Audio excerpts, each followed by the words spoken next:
Quand j'étais coureur, il y avait une boutique ici à Montréal qui s'appelait Argon 18 et j'étais commandité par eux.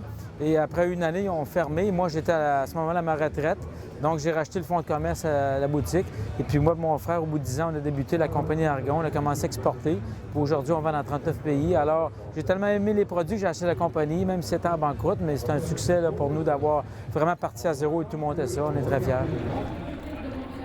On a 23 employés à l'heure actuelle. On a commencé dans le sous-sol de ma boutique il y a 11 ans. Il y avait moi et mon frère, puis un assembleur de vélos. Et petit à petit, on a ajouté des gens, comptabilité aux ventes, maintenant au R&D, service clientèle. On a aux opérations, l'assemblage. Fait que c'est 23 personnes. On a une croissance annuelle assez bonne quand même. C'est une compagnie, je pense, dynamique. On fait des beaux produits, puis on fait beaucoup d'innovation. Pour nous, étant donné qu'on commandite l'équipe comme visite Spalotech, on a une visibilité de nos vélos sur la compétition. Et puis, à ce moment-là, on est seulement avec 2 compagnies canadiennes qui participent à l'événement.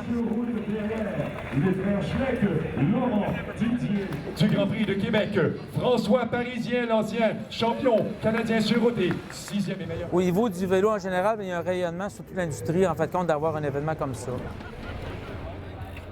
Montréal est une ville multiculturelle avec beaucoup d'Européens, une culture qu'on ne veut pas, ça influence au niveau du vélo. Il y a tout le temps eu beaucoup d'épreuves de vélo depuis les années 60, Tour de Nouvelle-France, etc. Donc, Montréal a tout le temps été une ville où il y avait beaucoup de vélos. Puis aujourd'hui, avec tous les événements, on pense autour de l'île, tout ça, la compétition aujourd'hui, donc ça l'a positionné Montréal. Il y a eu beaucoup de compétitions à Montréal, sur le Mont-Royal, le Grand Prix de Montréal pendant plusieurs années. Les mardis cyclistes, ça fait 34 ans que ça existe.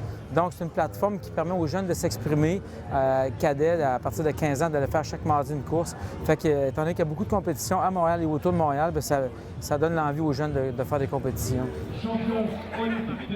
Je pense qu'on peut vraiment parler d'une tradition au vélo à Montréal. On peut remonter jusqu'en 1974, où à l'époque, le vélo était très, très européen comme sport et on avait réussi à Montréal à emmener les championnats mondiaux.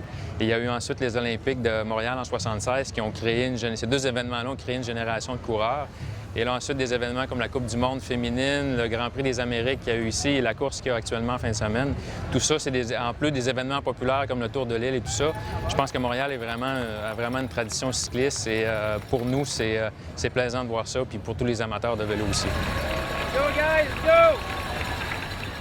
Nous, on espère continuer de développer sur la scène canadienne et internationale. On espère de doubler les ventes d'ici le prochain 3 ans, s'établir davantage sur la scène internationale. Je pense qu'à Montréal, on réussit à trouver, avec le peu de moyens qu'on a comme entreprise, on a une PME qui se bat contre des géants.